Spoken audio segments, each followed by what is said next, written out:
Yes student, अपन पढ़ने वाले हैं स्ट्रेंथ ऑफ एसिड और बेस सॉल्यूशन, है ना। इससे पहले वाले चैप्टर में आप लोगों ने एसिड और बेस की जो केमिकल प्रॉपर्टीज़ थे उनके बारे में अपन ने डिस्कस किया था। आज अपन पढ़ने वाले हैं एसिड और बेस की स्ट्रेंथ क्या होती है। नॉर्मली आप लोग जानते हो कि एसिड और बेस, एसिड और बेस इनकी स्ट्रेंथ पता करने के लिए एक साइंटिस्ट हैं जिन्होंने एक पीएच स्केल दी, है ना। पीएच स्केल क्या होती है मैं बताता हूँ आप लोगों को। एक साइंटिस्ट है, उन साइंटिस्ट का नेम था एसपी सोरेनसन, या उनको केवल शॉर्ट फॉर्म में सोरेनसन भी कहते हैं, है ना। सोरेनसन ने एक पीएच स्केल दी थी, पीएच स्केल। ये जो पीएच स्केल होती है, इस पीएच स्केल के अकॉर्डिंग 0 से लेकर के 14 तक कुछ डिजिट्स होती है। यहाँ पर 7 होता है, 0 से लेकर के 14 तक डिफरेंट कलर्स होते हैं, है ना। और इन डिफरेंट कलर्स के ऊपर यहाँ पर कुछ डिजिट लिखी हुई होती है, 1, इस तरह से 2, 3, 4, 5, 6 एंड 7, देन उसके बाद 8, 9, 10, 11, 12, 13 और 14। यहाँ पर डिफरेंट कलर्स होते हैं। और ये जो स्केल है, इस स्केल के थ्रू ये बताया जाता है कि अगर कोई एसिड है तो कितना एसिडिक है, और अगर बेस है तो वो कितना बेसिडिक है। जैसे एग्जाम्पल के फॉर्म में मान लीजिए आपको एक बीकर, एक ग्लास के बीकर के अंदर, ये आपके पास एक ग्लास बीकर है,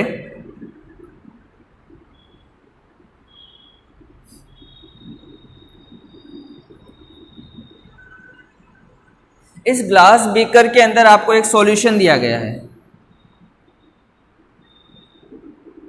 ये कोई सॉल्यूशन है, कोई लिक्विड मटेरियल है। अब आपसे पूछा गया है कि वो एसिड है, बेस है या न्यूट्रल है।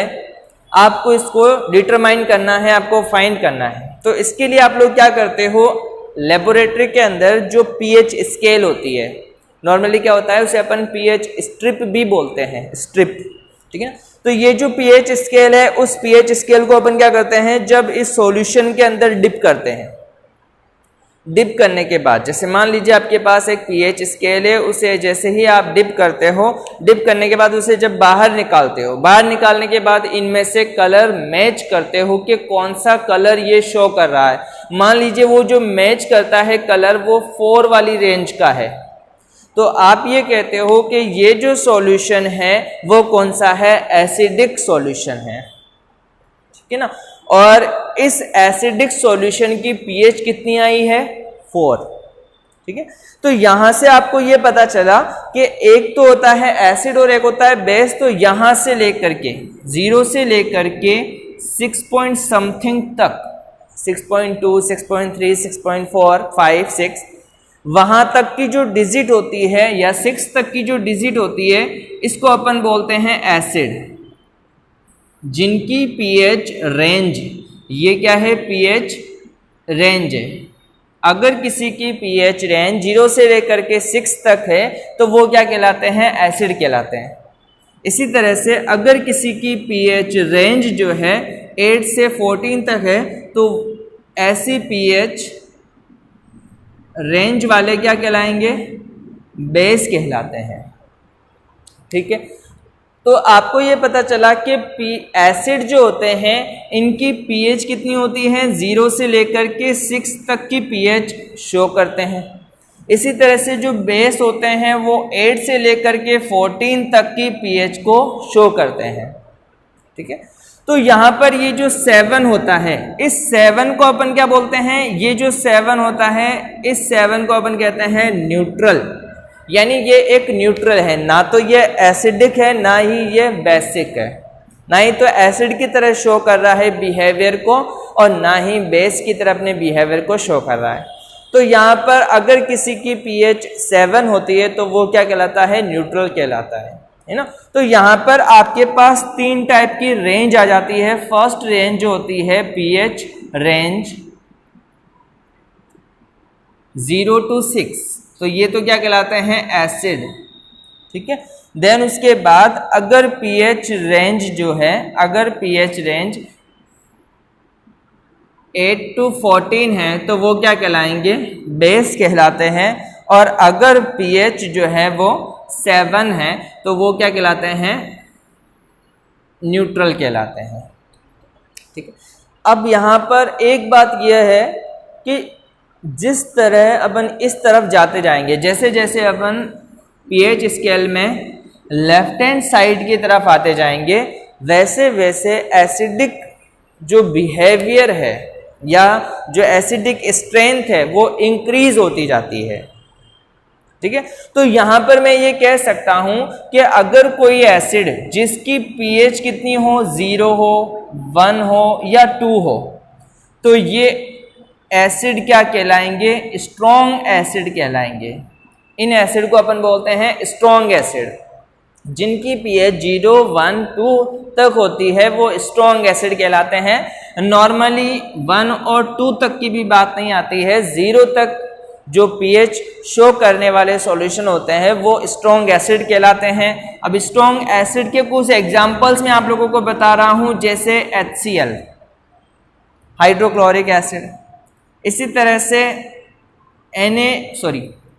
इसी तरह से H2SO4 सल्फ्यूरिक एसिड, इसी तरह से HNO3 यानी नाइट्रिक एसिड।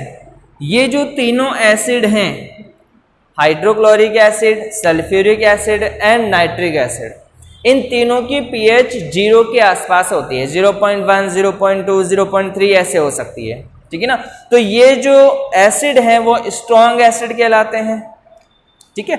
और इन्हीं तीनों एसिड को अपन मिनरल एसिड भी कहते हैं। ये एक इंपॉर्टेंट है, याद रख लेना थोड़ा कि HCl, H2SO4 और HNO3 ये क्या होते हैं, स्ट्रॉन्ग एसिड होते हैं और इनकी pH जो होती है वो कितनी होती है, 0 के आसपास होती है, ठीक है। तो यहाँ अपन ये कह सकते हैं कि जिन एसिड की pH जितनी कम होगी वो उतना ही ज़्यादा स्ट्रॉन्गेस्ट एसिड कहलाएगा। और जैसे जैसे pH स्केल पर pH बढ़ती जाएगी, जैसे एग्जाम्पल के फॉर्म में मान लीजिए अगर किसी सॉल्यूशन की pH जो है वो 4 है, तो वो जो सॉल्यूशन होगा, जैसे मान लीजिए मैं ये कहता हूँ कि pH अगर किसी की कितनी आ रही है, 4 आ रही है, तो वो जो, क्योंकि ये एसिड तो है ही है, 0 से लेकर के 6 तक जो है वो सारे एसिड होते हैं। तो अगर किसी ने 4 pH शो की है तो मतलब वो एसिड तो है, लेकिन वो कौन से एसिड है, वो वीक एसिड हो जाएंगे, है ना। वीक एसिड में कुछ एग्जांपल्स जैसे कि अगर अपन देख सकते हैं H2CO3 हो सकता है, कार्बोनिक एसिड कहते हैं इसको, ठीक है ना। इसी तरह से एक और एसिड, इंपॉर्टेंट एसिड है, आपको याद रखना है, ये CH3COOH, और इसको अपन बोलते हैं विनेगर एसिड। विनेगर एसिड, ये विनेगर एसिड कहलाता है, या इसे अपन एसिटिक एसिड के नाम से भी जानते हैं। ये एक वीक एसिड है, ठीक है ना। तो यहाँ पर आप ये बात समझें कि अगर किसी सॉल्यूशन की pH 0 से लेकर के 6 तक होती है तो वो एसिड कहलाते हैं, ठीक है। और अगर 8 से लेकर के 14 तक होगी तो वो बेस कहलाएंगे। किसी सॉल्यूशन की pH 0 है या 0 पॉइंट समथिंग है तो वो स्ट्रॉन्ग एसिड कहलाते हैं। एग्जाम्पल याद रखने हैं आपको। इसी तरह से अगर किसी की pH 4 है, 5 है या 3 है तो वो क्या कहलाते हैं, वीक एसिड कहलाते हैं, जिनमें भी आपको ये एग्जांपल्स याद रखने हैं, है ना। इंपॉर्टेंट एक ये बात भी याद रखनी है कि pH स्केल किसने दी थी, साइंटिस्ट सोरेनसन, उन्होंने जो है pH स्केल दी थी, ठीक है ना। और इस pH स्केल के थ्रू क्या किया जाता है, डिटरमाइन किया जाता है, फाइंड किया जाता है कि कोई सॉल्यूशन जो है वो एसिड है या बेस है। इसी तरह से अब यहाँ जब अपन बेस की बात करते हैं तो जो स्ट्रॉन्ग बेस होते हैं, अगर कोई स्ट्रॉन्गेस्ट बेस है या सबसे ज़्यादा स्ट्रॉन्ग बेस होगा तो उसकी पीएच कितनी होनी चाहिए 14। पीएच कितनी होनी चाहिए 14, जो कि किसकी होती है NaOH यानी कि सोडियम हाइड्रोक्साइड की।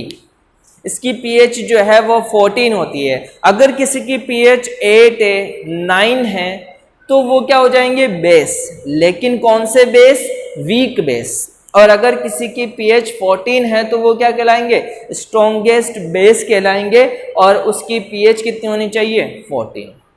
ठीक है, तो ये टॉपिक है, एक छोटा सा टॉपिक है ये कि स्ट्रेंथ ऑफ एसिड और बेस सॉल्यूशन। तो इसमें आप लोगों को कुछ जो इंपॉर्टेंट बात याद रखनी है वो एक तो ये है कि पीएच स्केल किसने दी है, पीएच स्केल कहाँ से कहाँ तक होती है, स्ट्रॉन्गेस्ट एसिड कौन से हैं, स्ट्रॉन्गेस्ट बेस कौन से हैं, वीक एसिड कौन से हैं और वीक बेस कौन से हैं। ठीक है, अच्छा एक और बात यहाँ पर जो रह जाती है वो ये है कि ये जो पीएच है वो होती क्या है, पीएच का मीनिंग क्या है या पीएच क्या चीज़ है।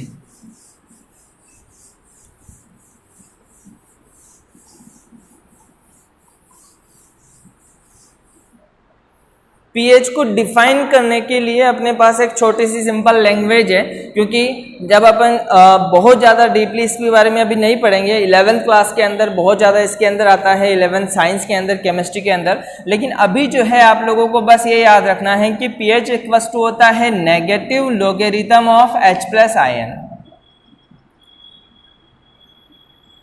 Negative logarithm of H+ ions, H+ ions, negative logarithm of H+ ions are called pH. यानी अपन ये कह सकते हैं कि पीएच इक्वल्स टू क्या होता है माइनस लॉग H+ आयंस। इसको ऐसे भी लिख सकते हैं, है ना। ये लॉग जो आप अर्थमेटिक या जो मैथमेटिक्स में अपन पढ़ते हैं नेगेटिव लॉग या लॉग, वही चीज जो है यहाँ पर आ जाती है। ठीक है ना, इसके बारे में मैं बहुत ज़्यादा आप लोगों को नहीं बता रहा हूँ क्योंकि 11th क्लास के अंदर डीपली इसके बारे में पढ़ा जाएगा। अभी जो है आप केवल इसकी डिफाइन याद करें कि पीएच का मीनिंग क्या होता है negative logarithm of H+ ions. ठीक है, अच्छा अब ये जो H+ आयंस है इनका मीनिंग क्या है, तो आप लोग जानते हो जैसे कि कोई भी एसिड होता है, जैसे मान लीजिए HCl है ना, इस HCl को आप क्या करते हो पानी में डिजोल्व करवाते हो। जैसे मान लीजिए ये आपके पास वाटर है, वाटर, और इस वाटर के अंदर आप क्या ऐड कर रहे हो एसिड ऐड कर रहे हो, है ना। हमेशा ये याद रखना है कि वाटर के अंदर ही एसिड ऐड करेंगे। ऐसा नहीं है कि अपन एसिड के अंदर वाटर कभी नहीं डालेंगे, एसिड के अंदर वाटर कभी नहीं डालेंगे, हमेशा वाटर के अंदर ही एसिड डालेंगे। क्यों? क्योंकि यहाँ पर ऐसा इसलिए होता है कि जब अपन एसिड और वाटर की रिएक्शन करवाते हैं तो यहाँ पर जो रिएक्शंस होती है वो एक्सोथर्मिक टाइप की रिएक्शन होती है, मतलब यहाँ से बहुत सारी हीट बाहर निकलती है। और हीट बाहर निकलने पर क्या होगा कि अगर मान लीजिए अपन ने एसिड लिया हुआ है उसमें वाटर डाल रहे हैं तो क्या होगा एक्सोथर्मिक रिएक्शन होने की वजह से वो एसिड बाहर निकल जाएगा, और जब वो एसिड बाहर निकलेगा तो हो सकता है अपनी बॉडी को वो डैमेज कर दे। ठीक है ना, तो इसीलिए हमेशा क्या करेंगे वाटर के अंदर ही एसिड को ऐड करते हैं। और यहाँ पर जो रिएक्शन होती है वो कौन से टाइप की रिएक्शन है, एक्सोथर्मिक टाइप की रिएक्शन है, जो कि आप लोगों ने चैप्टर 1 के अंदर केमिकल रिएक्शंस के अंदर आप लोगों ने पढ़ी है। ठीक है, अब यहाँ पर अपन ये कहते हैं कि जब अपन वाटर के अंदर एसिड डालते हैं तो क्या होगा कि यहाँ से जो एसिड है वो H+ के अंदर और Cl- के अंदर टूट जाता है, ब्रेक हो जाता है, H+ आयंस के अंदर और Cl- आयंस के अंदर। तो यहाँ पर ये जो वाटर का सॉल्यूशन है इसमें ये जो H+ आयन है उन H+ आयन की क्वांटिटी कितनी है। अगर H+ आयन की क्वांटिटी ज़्यादा है तो वो ज़्यादा एसिडिक होगा, और अगर H+ आयन की क्वांटिटी कम है तो वो क्या हो जाएगा लेस एसिडिक हो जाएगा उसकी पीएच जो होगी वो क्या हो जाएगी कम हो जाएगी। ठीक है, तो यहाँ पर अपन ने कहा कि पीएच क्या होती है, H+ आयंस क्या है, इनके बारे में अपन ने डिस्कस किया। अब एक छोटा सा टॉपिक इसमें ये रह रहा है कि जो पीएच होती है उनका अपनी डेली लाइफ में क्या यूजेस होता है। तो सबसे पहली बात, अपनी जो बॉडी है उन बॉडी के अंदर जितनी भी केमिकल रिएक्शंस होती है, जैसे फूड का डाइजेस्ट होना, वो एक फिक्स रेंज के अंदर होता है। जैसे आप लोगों ने ये पढ़ा है बायोलॉजी के अंदर कि अपना जो डाइजेस्टिव सिस्टम होता है उसमें जो स्टोमक होता है, उस स्टोमक के अंदर एसिडिक मीडियम होता है ना। तो वो एसिडिक मीडियम क्यों रिक्वायर्ड है? क्योंकि वहाँ पर प्रॉपर जो है फूड का डाइजेशन हो सके, ठीक है ना। तो यहाँ पर ये जो पीएच है उस पीएच का मेंशन या पीएच का मेंटेन रहना जरूरी है। अगर पीएच मेंटेन नहीं होगी तो फूड का डाइजेशन है वो कंप्लीट नहीं हो पाएगा। एक तो ये हो गया डेली लाइफ के अंदर।